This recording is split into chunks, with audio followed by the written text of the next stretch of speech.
आबिद शेर अली साहब, एक्चुअली ये बात आपकी और पीपल्स पार्टी की तरफ आ जाती है कि अगर मुस्तफा भाई की सारी बातों को, जितने भी क्रिटिक्स है सिस्टम के, सिर्फ मुस्तफा साहब अकेले नहीं, जो भी क्रिटिक्स है सिस्टम के, इसका मतलब ये है कि आप तो एक गैर अखलाकी जवाब पर इस हुकूमत में बैठे हुए, क्योंकि ना आपका मैंडेट भी आपका जाली, आपकी हुकूमत भी जाली, उसकी कोई अखलाकी हैसियत ही नहीं है, उसकी कोई लेजिटिमेसी नहीं है, ना आप आइन पे आप आइन शिकन है, आप जमहूरियत को कमजोर कर रहे हैं, आप और पीपल्स पार्टी मिलकर। Sir, how do respond to this criticism? क्योंकि ये तो तारीख में फिर आपका जो चेहरा है आपकी हुकूमत और पार्टी का, बड़ा वो घनाया हुआ चेहरा, बड़ा घनौना चेहरा सामने उभरेगा अगर ये सब कुछ सही है। बहुत शुक्रिया कामरान भाई। मुस्तफा नवाज खोखर साहब छोटे भाई भी हैं, बड़ा एक इज्जत एहतराम का इनसे मेरा रिश्ता भी है, लेकिन ये जो भी बातें फरमा रहे थे मेरे छोटे भाई, अभी जो इन्होंने कहा, हमारा फिर 1990 में भी हमारा मैंडेट जाली होगा, फिर हमारा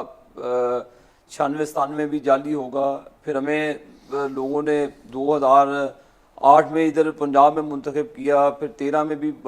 3-4 मरतबा, अगर वजारत उज़्मा में अभी भी मेरे भाई कह रहे हैं मैंडेट जाली है। नवाज शरीफ जब स्टैंड लेते हैं जी, आप कहते हैं जी पंगे करते हैं, आप कहते हैं जी कि आप बात नहीं मानते, तो नवाज शरीफ के भाई असूलों की सियासत की है, और उन्होंने हमेशा, उन्होंने सियासतदानों ने, मुस्तफा खोखर साहब जेलें भी काटी, उन्होंने फांसियाँ भी झीली, उन्होंने जिला वतनियाँ भी काटी, उन्होंने जेलों में कोड़े भी खाए, कारकुनों में मारे भी खाई। अच्छा, मेरा सवाल जो आप बात फरमा रहे हैं सर जी मुझे, मैं कह रहा हूँ अब आपके मतलब कहा जा रहा है, अब आप इसे कुछ कर रहे हैं सियासतदानों और कारकुनों के साथ, आप इस वक्त जो है ज्यादतियां कर रहे हैं, आप फाशिज्म कर रहे हैं, आप इलेजिटिमेट रूल है जी, उसमें आ जाए सर। आबिद भाई को टाइम ही किलो चाहता हूँ, आपके आर्गुमेंट आज के दौर चले डायरेक्ट ही आ जाते हैं जी, चले डायरेक्ट आपके मुद्दे पे ही आ जाता हूँ सर।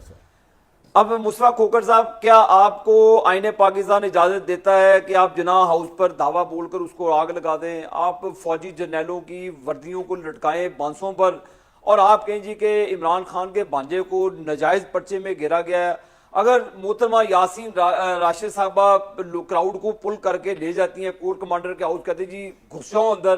तो फिर आप कहें जी कि हमारा कोई कसूर नहीं है? अगर आपके वो जो कहते थे जान अल्लाह को देनी है, अगर वो कहते जी कि हम जाएंगे GHQ जाएंगे, वहां पर देखेंगे, और इमरान खान ने खुद कहा था कि जी जब मुझे पकड़ेंगे तारीख याद रखेगी, भाई इसमें जमहूरियत का क्या ताल्लुक है? अब हमारे आप हाथ बांधे, पाकिस्तान की मईशत का जनादा निकाल दे, बेड़ा गर्क कर दें, और आप कहें जी कि वजीर आज़म कुछ नहीं कर रहा। सवाल आपसे भाई हमने कहा सर, आपसे सवाल ये है कि आबिद भाई, सवाल ये है कि जो ये कह रहे हैं ना, वो कह ये रहे हैं मुस्तफा भाई, जो मैं समझाऊं, correct me if I am wrong, Khokhar साहब, मुस्तफा साहब, आबिद भाई कह वो ये रहे हैं कि इमरान खान का 9 मई में, आप ठीक है भाई उसको ऐसी तैसी करें, उसकी अदालतें उसका फैसला करें, इमरान खान के 9 मई का बहाना बनाकर नून लीग और पीपल्स पार्टी पार्लियामेंट को रबर स्टैंप तो ना बनाए ना, फाशिज्म तो ना करे, इलेक्शन तो ना स्टील करे, ये कह रहे हैं वो, if I am not wrong. Sir मुझे माफी दे दें आप कामरान भाई, आप कह रहे हैं सेनेट का इलेक्शन हमारा चोरी हुआ, वो मेजर एक पार्लियामेंट को चलाता था, इमरान खान खुद कहते थे जी मुझे तो पता नहीं होता था, जनरल फैज हमीद सारे फैसले करते थे। तो सर हम बुराई का बदला, बुराई का जवाब बुराई तो नहीं भाई, वो बुरा करता है, आप कह रहे हैं हम उससे बुरा करेंगे कामरान भाई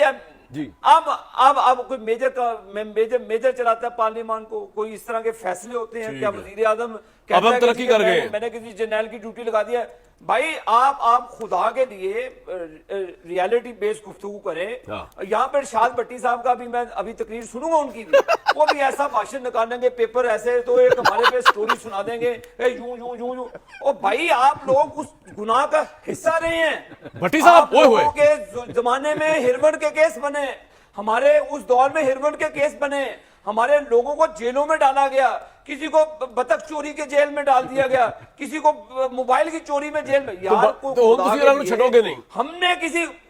ठीक है, और पाए नसी तो किसी ने कुछ किया ही नहीं, कुछ नहीं किया, कुछ किया होगा तो पता लग जाना कि नून लीग ने कुछ किया ही नहीं।